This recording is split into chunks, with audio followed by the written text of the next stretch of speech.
రోజు సహించలేక విద్యార్థులందరం రోడ్డెక్కి 60 మంది విద్యార్థులు దాదాపు 5 కిలోమీటర్లు వానలో నడుచుకుంటూ ఇక్కడి కామారెడ్డిలో న్యూ బస్ స్టాండ్లో ఉన్న డిఎం ఆఫీస్ వరకు వస్తే వారేమో రెస్పాండ్ గారు, వారు ఇక్కడ ఉండరు, మేము ఎక్కడో ఉన్నాము, మీటింగ్లో ఉన్నాము, తర్వాత వస్తామని చెప్పేసి వాళ్ళు మాకు చెప్తా ఉంటారు. వానలో వచ్చిన విద్యార్థులకు అరే మా కోసమే కదా బస్సులు పెట్టింది, మా చదువుల కోసమే కదా బస్సులు పెట్టింది, మేము చదువుకోవాలా లేదా, రోజు ధర్నాలే చేయాలా, విద్యార్థుల ఇబ్బందులు మీరు పట్టించుకోరా, ఇమీడియట్గా మేము చెప్తా ఉన్నాము. చిన్న మల్లారెడ్డి గ్రామానికి వెంటనే సపరేట్ బస్సు వేయండి, అక్కడ ఉన్న విద్యార్థుల సమస్యలు పట్టించుకోండి. అదేవిధంగా జిల్లా వ్యాప్తంగా ఎన్నో సమస్యలు బస్సు ఇష్యూలు ఉన్నాయి. ఎంతోమంది విద్యార్థులు టైంకు కాలేజీకి అందలేక ఇంట్లోనే చేను పనుకో లేకపోతే కూలీ పనుకో వెళ్ళిపోతా అన్నారు. మొట్టమొదటి కారణం ఏదైనా ఉందా అంటే విద్యార్థులకు అది బస్సు సమస్యనే. కావున వెంటనే మాకున్నటువంటి ఈ బస్సు సమస్యను వెంటనే సాల్వ్ చేయాలి.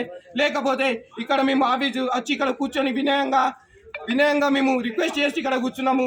లేని ఎడల ఎల్లుండి ఆగకపోతే ఆ ఎల్లుండి వచ్చేసి ఎంతో మంది విద్యార్థులతో జిల్లా వ్యాప్తంగా ఉన్నటువంటి విద్యార్థులు వచ్చి పెద్ద ఎత్తున బస్సు సమస్యలపై ఉద్యమిస్తామని చెప్పేసి మేము ఈ సందర్భంగా హెచ్చరిస్తా ఉన్నాము.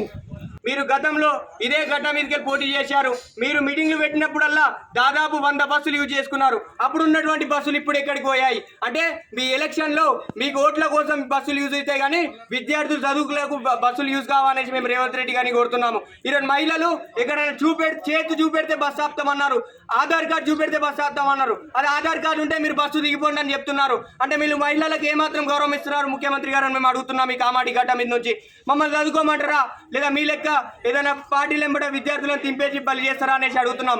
రేపటి నుంచి కనుక చిన్న మల్లారెడ్డికి బస్సులు నడపకుంటే అలాగే జిల్లాలో ఉన్నటువంటి అన్ని కేంద్రాలకు బస్సులు నడపకుంటే రానున్న రోజుల్లో ఇదే డిపో ఆఫీస్ను 3000 మందితో ముట్టడిస్తామనేసి హెచ్చరిస్తున్నాము. డిపో మేనేజర్ గారికి కూడా అయ్యా అమ్మా మీరు డిపో మేనేజర్ అనేది విద్యార్థుల పట్ల సమస్యలు పరిష్కరించడానికి ఉన్నారు. మీరు ఏసీ కార్లో తిరిగినా మాత్రం మా సమస్యలు పరిష్కరించవు. మా బాధలు కూడా మీరు అర్థం చేసుకోండి. కామారెడ్డిలో ఉన్నటువంటి అన్నిటి బస్సులు నడపండి. బస్సులు నడిపిమంటే విద్యార్థులను బెదిరించడం కాదు. అక్కడ బస్సులు నడపాలంటే డిపో మేనేజర్ గారు డ్రైవర్ వాళ్ళు ఏమంటున్నారంటే మేము బస్సులు నడపం, ఏం చేసుకుంటాం, మీరు బెదిరిస్తే భయపడికి ఎవరు లేరు, మీరు అలా బెదిరిస్తే మేము ఏం చేయాలి అలా కూడా చేస్తామో, మీరు మాత్రం జిల్లా కేంద్రంలో ఉన్నటువంటి అన్ని కేంద్రాలకు బస్సులు నడపండి. లేని ఏడల 3000 మందితో మీ డిపో ముట్టడిస్తాం. అవసరమైతే పీటర్ రేవంత్ రెడ్డి నీకు కూడా చెప్తున్నాము, నీ గాంధీ భవన్ కూడా ముట్టడిస్తామనేసి కామారెడ్డి గడ్డ మీదకి హెచ్చరిస్తున్నాం.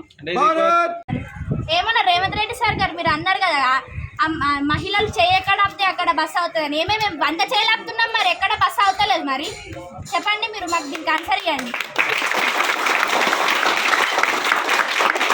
మాకు లోకల్ బస్ కావాలంతే మేము డిమాండ్ చేస్తున్నాం. ఒక బస్సులు ఇంటుంది మా ఊరు నుంచి. మేము చదువుకోమంటారా లేకపోతే మాకు బస్సు వస్తలేదని చెప్పేసి ఒకరోజు చేన్లోకి వెళ్ళినాం. మరి మేము కాలేజ్కి వెళ్ళలే. ఇట్లా ఎన్ని డేస్ అంటే చేయాలి మేము? మాకు బస్సు కావాలంతే. ఆల్రెడీ ఇంతకుముందు కొన్ని డేస్ బ్యాక్ కూడా వచ్చినాం, లెటర్ ఇచ్చినాం, మేడంతో మాట్లాడినాం, అయినా రెస్పాండ్ లేదు, ఏం లేదు. మాకు కంపల్సరీ మాకు బస్సు కావాలి. మాకు బస్సు వేస్తామంటేనే మేము మెడికల్ జరుగుతాం.